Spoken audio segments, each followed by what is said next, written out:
رضا رضا رضا رضا میرے رضا میرے رضا رضا رضا رضا رضا رضا رضا رضا رضا رضا رضا رضا رضا میرے رضا میرے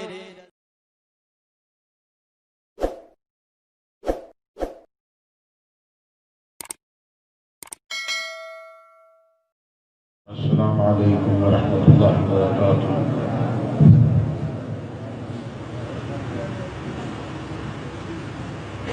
نحمده ونصلي ونسلم على رسوله الكريم، اما بعد فاعوذ بالله من الشیطان الرجیم، بسم اللہ الرحمن الرحیم۔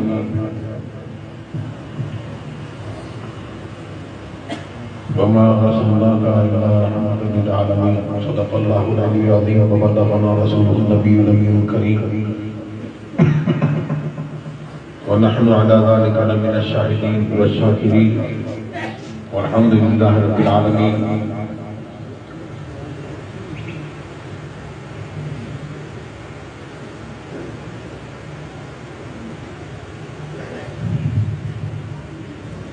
غوث اعظم بمن بے سر و سامہ مدد قبلہ دی مدد کعبہ ایمہ مدد انتظار کرم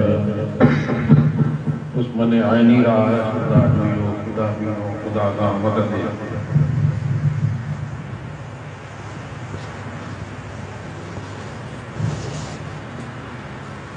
آج کا یہ مبارک دن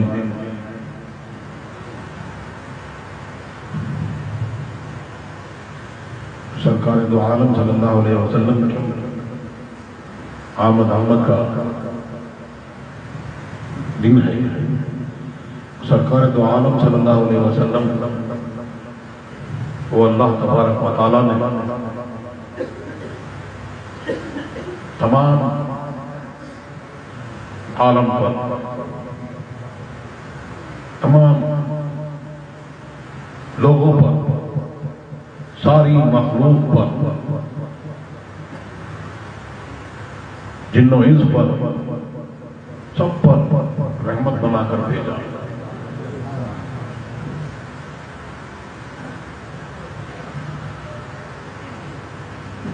اور سرکار دو عالم صلی اللہ علیہ وسلم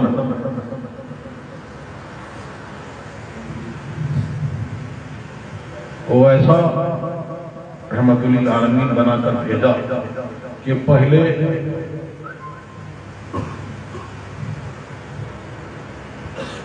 کچھ بات ہوتی تھی اور لوگوں سے کچھ غلطیاں صادق ہوتی تھی، گناہ ہوتے تھے، فوراً عذاب نازل ہوتا تھا۔ آج سرکار کے صدقہ و طفیل میں اور کلمہ پڑھنے والے مسلمان ان کے صدقہ و طفیل میں، سرکار کے صدقہ و طفیل میں آج یہ کافر، یہ مشرک، یہ منافق، یہ انکار کرنے والے بھی اس دنیا میں عذاب عام ہیں۔ اور کل ایسے رحمت للعالمین ہیں، کل قیامت میں حشر میں بھی جب نفسی نفسی کا عالم ہوگا اور سورج سوا دینے پر ہوگا اور سب جائیں گے اپنی بارگاہ میں، تمام انبیاء کی بارگاہ میں، اور وہ سختی کا عالم ہوگا، اس وقت بھی سرکار دو عالم صلی اللہ علیہ وسلم جو شفاعت فرمائیں گے اور جو اس میں تفصیل ہوگی اس میں بھی سب کو حصہ ملے گا۔ لیکن جنت کا مزدہ کس کے لیے ہے؟ جس نے ان کا کلمہ پڑھا اور اس کلمے کو سلامت اس دنیا سے لے کے جائے گا تو جنت اس کی جاگیر ہے۔ سرکار دو عالم صلی اللہ علیہ وسلم ایسے رحمت للعالمین ہیں، اعلیٰ حضرت فرماتے ہیں وہ جو نہ تھے تو کچھ نہ تھا، وہ جو نہ ہو تو کچھ نہ ہو، جان ہے وہ جہان کی، جان ہے تو جہان ہے۔ کہ سرکار دو عالم صلی اللہ علیہ وسلم اپنے قبر شریف میں زندہ ہے اور اعلیٰ فرماتے ہیں تو زندہ ہے بندہ، تو زندہ ہے بندہ میری جسم عالم سے چھپ جانے والے۔ سبحان اللہ سبحان اللہ۔ آج یہاں پر سرکار دو عالم صلی اللہ علیہ وسلم نے غلاموں کے لیے یہاں پر زمین پر رہنا پسند فرمایا، ورنہ سرکار دو عالم صلی اللہ علیہ وسلم کے غلام کی لاشیں تک آسمانوں میں اٹھا لی، تو وہ ایسے رحمت للعالمین ہیں۔ تو جب ایسے رحمت للعالمین ہیں تو اب ان کا تذکرہ، ان کی آمد کا تذکرہ، اور یہ ہم کو حکم ہوا، اللہ تبارک و تعالیٰ نے حکم دیا وَأَمَّا بِنِعْمَتِ رَبِّكَ فَحَدِّثْ، کہ اپنے رب کی نعمتوں کا خوب چرچا کرو۔ تو محفل میلاد میں ہم یہاں جمع ہیں تو کون ہے سب سے بڑی رحمت؟ کون ہے؟ وہ محمد رسول اللہ ہے، سرکار دو عالم صلی اللہ علیہ وسلم ہے کہ ہر وقت ہر آن نہ بنو اس وقت نہیں اللہ تبارک و تعالیٰ کی نعمتیں کا نزول ہم پر ہوتا ہے، اور اس کے قاسم محمد رسول اللہ ہے، تو ان کا چرچا محفل میلاد میں ہوتا ہے اور ان کا ذکر ہوتا ہے، تو یہی محفل میلاد ہے۔ اور یہ محفل میلاد آج سے نہیں بلکہ جہاں محفل میلاد ہوتی ہے تو وہاں انبیاء کرام کا اور اولیاء ملائکہ کا نزول ہوتا ہے، اور ملائکہ ہم ایک دوسرے کو بلاتے ہیں، ملائکہ ایک دوسرے کو بلاتے ہیں، تداعی کرتے ہیں، آؤ آؤ یہاں ہے تمہارا مطلوب مقصود، آؤ یہاں آؤ، اور وہاں سے لے کر آسمان تک آ جاتے ہیں۔ ہمیں دکھتا نہیں، لیکن محفل میلاد میں کیسی کیسی رحمتوں کا نزول ہوتا ہے۔ یہ جن کو اللہ تبارک و تعالیٰ نے وہ نظر دی ہے، وہ اس نظر سے وہ اس کا بھی دیدار کرتے ہیں، لیکن سرکار نے بتایا کہ جو آتے ہیں آسمان تک چھا جاتے ہیں، اور پھر اللہ تبارک و تعالیٰ وہ جانتا ہے، لیکن وہ پوچھتا ہے کہ تم نے میرے بندوں کو کس حال میں دیکھا، کس حال میں دیکھا؟ تو وہ عرض کرتے ہیں یا اللہ تیرے بندوں کو ہم نے اس حال میں دیکھا کہ وہ تیرا اور تیرے حبیب کا ذکر کرتے تھے۔ ارشاد ہوتا ہے کہ گواہ ہو جاؤ میں نے ان سب کی بخشش کر دی۔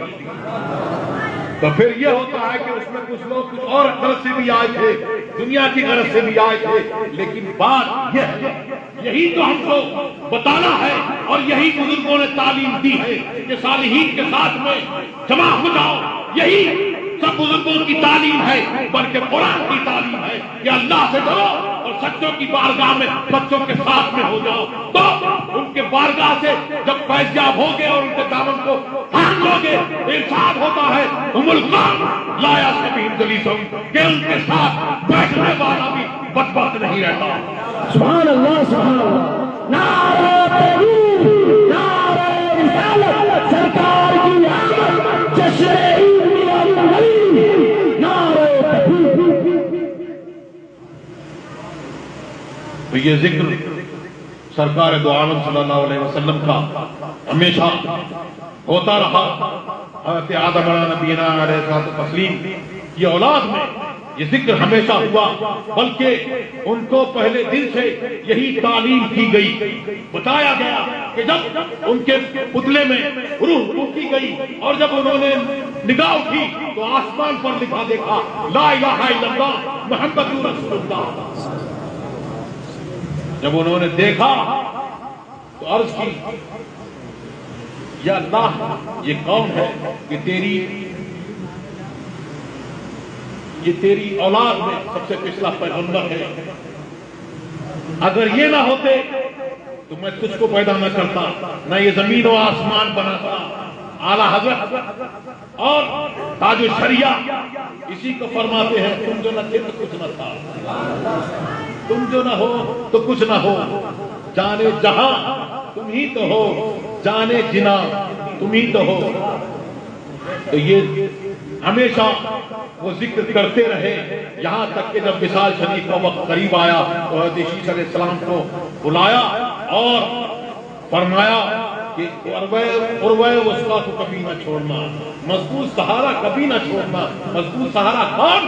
محمد رسول اللہ۔ ان کا ذکر ہمیشہ کرتے رہنا کہ میں نے ملائکہ کو دیکھا کہ کوئی ساعت ایسی نہیں کہ وہ ان کا ذکر نہ کر رہے ہیں۔ تو ان کا ذکر وہ ذکر ہے کہ ہمیشہ ہر جگہ ہر دور میں ہوتا رہا، اور اعلیٰ حضرت نے فرمایا اور یہ بتایا کہ غلاموں کی پہچان کیا ہونی چاہیے کہ سرکار جب تشریف لائے تو پھر اس وقت کسریٰ کا محل جو تھا وہ ایسا مضبوط محل تھا کہ بعد میں بھی اس کو لوگوں نے اس کو گرانے کی کوشش کری، اس کو توڑنے کی کوشش کری، لیکن بڑے بڑے ہتھوڑے اور بڑی بڑی آریاں اس پر کام نہیں کرتی تھی۔ وہ نشانی تھی کہ سرکار دو عالم صلی اللہ علیہ وسلم جب آمد کا وقت ہوا تو اس وقت وہ کسریٰ کا محل جو تھا وہ کانپ گیا، لرز گیا، اور اس کے ستون ہل گئے، اور وہ آگ جو 1 سال تک 1000 سال سے چل رہی تھی بجھی نہیں تھی، وہ آگ بجھ گئی اور ان کی امتی بھی خوش ہو گئی۔ تو سرکار دو عالم صلی اللہ علیہ وسلم کی آمد کے وقت بتوں نے سجدہ کیا، بہت اٹھانے کی کوشش کری، وہ بھی نہیں اٹھے۔ تو یہ بات ہے کہ اس وقت سرکار نے اعلیٰ حضرت نے یہی فرمایا، عرش تک ڈالیں گے ہم، عرش تک ڈالیں گے ہم پیدائش مولا کی دھوم، مثل فارس، مثل فارس، ہاں مثل فارس۔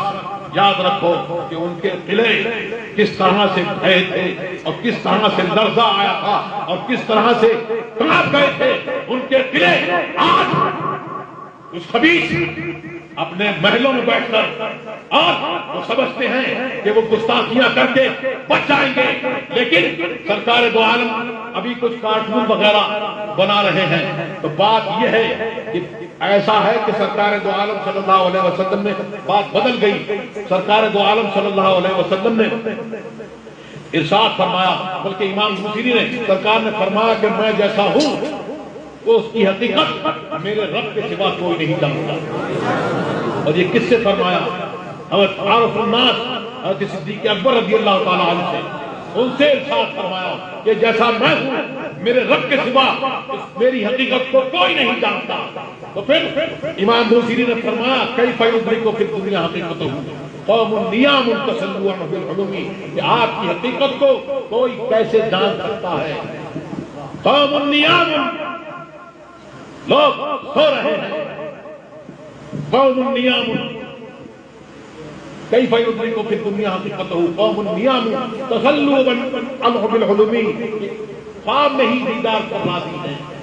اعلیٰ حضرت نے فرمایا کہ اس حقیقت کے اعتبار سے سرکار دو عالم صلی اللہ علیہ وسلم کی نور کی حقیقت کے اعتبار سے صحابہ کرام بھی اس کے مصداق ہیں کہ صحابہ کرام نے جو دیکھا تو وہ نورانی چہرہ ہی دیکھا، بلکہ سرکار دو عالم صلی اللہ علیہ وسلم نے فرمایا کہ میں غیرت والا ہوں اور ساتھ غیرت والا ہے، میں اس سے زیادہ غیرت والا ہوں، اور اللہ تبارک و تعالیٰ مجھ سے زیادہ غیرت والا ہے۔ تو وہ رب غیرت والا رب وہ کب چاہے گا کہ محمد رسول اللہ جو اس کے محبوب ہیں ان کی ادا پر کوئی مطلع ہو؟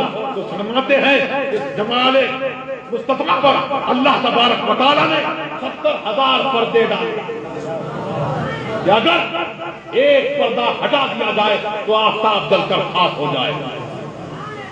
تو سرکار نے فرمایا کہ جیسا میں ہوں وہ حقیقت کو کوئی نہیں جانتا۔ پھر ایک حدیث میں آیا کہ سرکار کی بارگاہ میں ابو جہل آیا اور اس نے بری بات کہی، اور بری بات کہی، سرکار نے فرمایا تو نے سچ کہا۔